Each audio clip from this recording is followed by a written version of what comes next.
Neva, the last of his race in the demon realm, has the potential to become the final villain in Dragon Ball Daima, though it's unlikely. What could be the story behind this Namekian who, unlike the others, remained where many wanted to leave?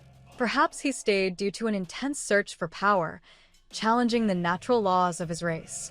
It seems he is interested in extending his life, a promise made by Goma, who offered him more time. Neva appears to have vast knowledge, not just about his own Dragon Balls, but those from other places too. A larger sphere he created is shown, being protected by a warrior. We see that it's bigger, yet appears like an illusion. There's something very different about these spheres, and maybe their handling is different too. What are the secrets of this race capable of creating the Dragon Balls, and even more, Neva, the last of his kind in the Makai world? All this and more in today's video. Speaking of Dragon Balls, I want to make 3 wishes right now. Shinron, grant me these 3 desires: that everyone watching subscribes to the channel, leaves a like, and activates the notification bell so they don't miss anything. Every day, there's new content for all of you.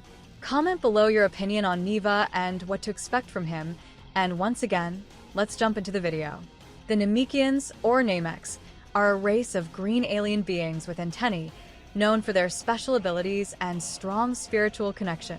Piccolo Daimao and Kami-sama have a common and intriguing origin in the Dragon Ball universe. These characters were introduced to us, with Kami-sama containing his evil side. So, we might think that many others of their kind would be the same.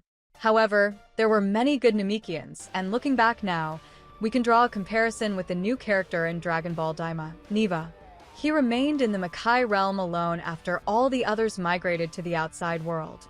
But what we see in common between him and Kami-sama, aside from their advanced age, is that both seem to contain an evil part within. In Kami-sama's case, this resulted in the creation of Piccolo Daimao. We're not sure about Neva yet, but it seems that when he accesses his powers, his appearance changes, revealing red eyes. Could Kami-sama be a descendant of Neva, or perhaps a relative? If he were alive, he would be around the same age. Perhaps even the Patriarch had a side like this, but it didn't dominate him as much, which is more evident in Kami-sama. Piccolo Daimao was introduced after Krillin's death and the destruction of the martial arts tournament.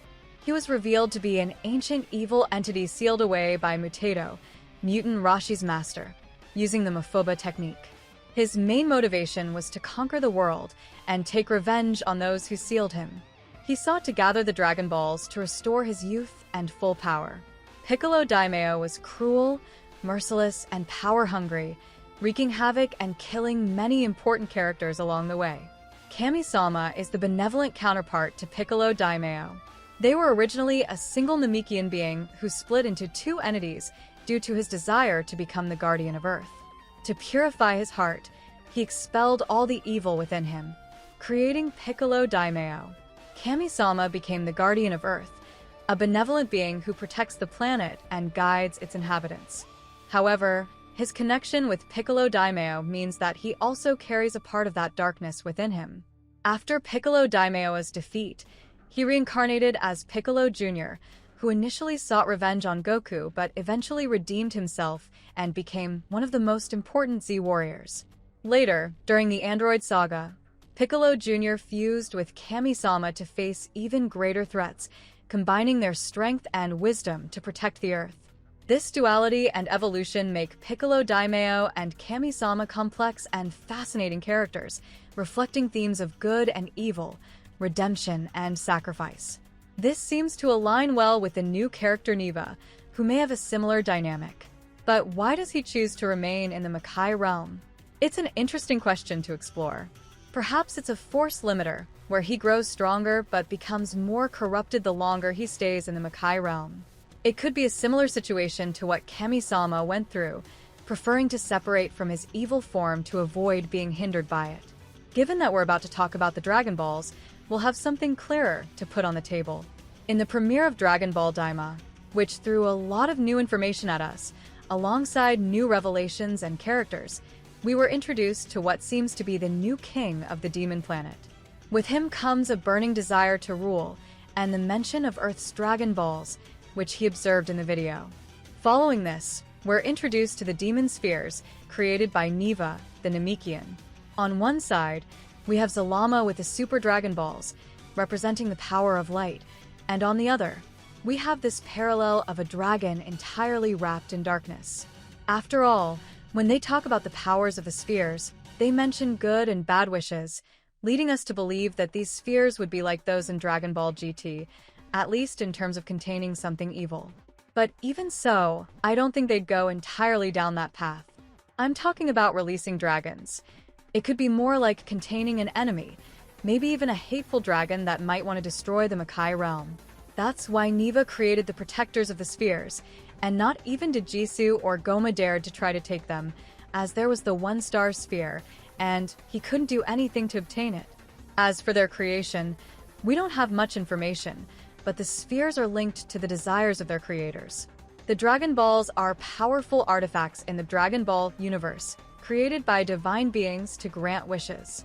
The synergy between the Dragon Balls and their creator is crucial for understanding their capabilities and limitations. The Dragon Balls created by Kami and Dend can grant up to 2 wishes after Den's update. Shenlong can revive multiple people simultaneously, but cannot resurrect someone who has already been revived before by the Dragon Balls. Shenlong operates within the limits of his creator's power. If the creator is not powerful enough, Shenlong cannot grant wishes that exceed those capabilities. Porunga can grant 3 wishes, but can only revive 1 person per wish. He has more flexibility compared to Shenlong in terms of wishes. Like Shenlong, Porunga operates within the limits of his creator's power. The knowledge and wisdom of the Patriarch influence the capabilities of the Dragon Balls. The Dragon Balls cannot grant wishes that exceed the abilities of the creator. This means that impossible wishes for the creator are also impossible for the Dragon Balls. If the creator dies, the Dragon Balls lose their power and turn into ordinary stones until they are reactivated by a new creator. The wisdom, strength, and intentions of the creator have a direct impact on the Dragon Balls. More powerful or wiser creators can set more flexible rules or create Dragon Balls with broader abilities. This relationship between the Dragon Balls and their creators ensures that the power of the Dragon Balls remains balanced and is not used irresponsibly. On the other hand, the Black Star Dragon Balls, also known as the Evil Dragon Balls, in Dragon Ball GT arise due to the excessive and irresponsible use of the regular Dragon Balls over the years. The negative energy accumulated with each incorrect use of the Dragon Balls resulted in the creation of these dark spheres. Each time the Dragon Balls were used to grant wishes, especially to revive the dead or for other large-scale requests, a small amount of negative energy accumulated within them. This negative energy was not purified or released properly, and over time, it became so powerful that it corrupted the Dragon Balls. Eventually, this negative energy physically manifested, transforming the Dragon Balls into their black forms, with black stars. Perhaps this component is what Neva had been gathering all this time, trying to create the perfect Dragon Ball. But what will be the consequences of its use, which is highly restricted? In the case of the ones we know, there is no such restriction. Their use is simply followed by a cooldown period, nothing more, essentially white magic. And how did Neva adapt to this energy? It seems that a very powerful being might even emerge from him. Who knows? Perhaps the least likely candidate for the final villain might indeed be him. Yes, that's right. Returning to the Black Star Dragon Balls, they gave rise to the Shadow Dragons, each representing one of the negative wishes and accumulated energy. These dragons are extremely powerful and evil. But in this case, what could be the wish in the heart of this Namekian who wants to live longer? If he were sad about being alone, he likely wouldn't want to live, but something has motivated him for a long time. And this was transmitted into the Dragon Balls. What will be his fate? Perhaps another theory is that he made the wish for the other Namekians to leave, and the price was his entire life spent alone there. But that seems unlikely, as he has now left the realm. If it had been an established condition, he surely wouldn't have gained access to the outside world now. So, it's improbable. Perhaps the fact that he created the protectors of the Dragon Balls is the key item, the third eye mentioned by Goma. Let's see, as this will be Shenlong's second wish. And we'll discover who created it, whether it was in the Makai realm through the Dragon Balls, and as a consequence, whoever used it died, such as Abura, an ancestor of Dabura.